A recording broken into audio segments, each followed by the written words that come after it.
The Stonecutter, a folktale rewritten by Joshua David Ling. Once there was a man who cut things out of stone. He lived out in the countryside. Yes, he lived all alone. He wasn't a very smart man, but he didn't have to be. His stonework made him a living, and he was very happy. Till one day he went out to a new mountain to cut stone, and as he ventured on his way, he found he wasn't alone.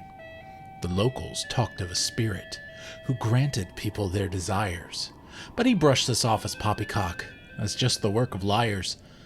He cut his stone expertly as always, polishing off the rough edges. He took them back down the mountain pass to the man who'd pay his wages.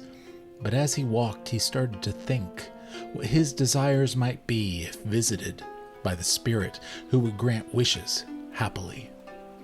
He couldn't think of very much until it came into view the house of the man he took the stones to. His name was Mr. Sue. Mr. Sue had a mansion of immense size, with tapestries, gardens, and koi ponds, and all of this made our stonecutter think, "This is how I would respond. I wish I had a mansion like this." Then the air felt enchanted.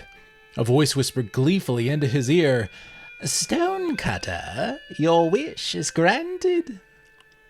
He then went home, and what did he see? A mansion completely full of rooms, overflowing with tapestries. It was enough to make him swoon. He marveled at it all for about 15 minutes. Then he got bored and looked out his window, and he saw coming into the city limits a prince of great rapport and might being carried in on a throne. That prince had servants surrounding him, and the stonecutter felt alone. "He even has someone carrying an umbrella," said the stonecutter jealously. "To block this wretched summer sun, what a joy that'd be! I wish I was a prince." Then the air felt enchanted. A voice whispered gleefully into his ear, "Stonecutter, your wish is granted." The stonecutter sat, carried on a throne, his every need tended to. This didn't last very long, however. It was hotter than he knew. Even though it was nice having an umbrella over him, the sun still made him sweat and continued to brown his skin. He looked up in the sky at the blazing hot sun, and he began to think, "I can block the sun with an umbrella. I can even have a drink, but the sun is still more powerful than me, and one day it will make me retire. Yet the sun will still glow brightly, shining every hour. I wish I was the sun." Then the air felt enchanted. A voice whispered gleefully to him, "Stonecutter, your wish is granted." An instant later, he was the sun, burning his power into the ground, scorching crops in his might, and burning up rivers and towns. "At last! No one is mightier than me. I am finally the best thing." Then a cloud blocked his rays, and his anger began to sting.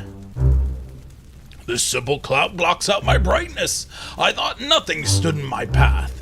No stupid cloud will stop my power. There is no end to my wrath. I wish I was a cloud." Then the air felt enchanted. A voice whispered gleefully to him, "Stonecutter, your wish is granted." A split second went by, and he was a cloud, and he drove down hard with rain. He learned he could make hail in himself, so he destroyed the fields of grain. "No one is mightier now," he said, marveling in his might. "I'm so powerful I can move mountains. Wait, that isn't right."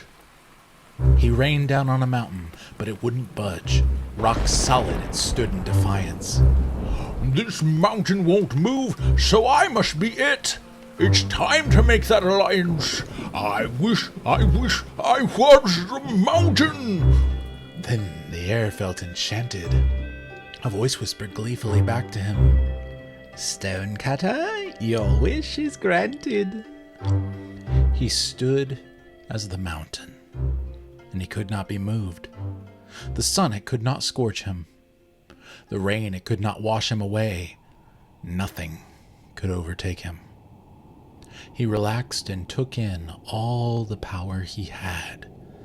The solidness of stone was surely the best thing he'd ever have. Then he listened carefully and heard a very faint sound. Chink, chink, chink, went something familiar. Then he looked down at the ground. "A stone cutter!" he exclaimed, flabbergasted and amazed. "He's cutting me up! He's destroying my base! He is surely mightier than me! Now I know what I have to be! I wish I was a stone cutter!"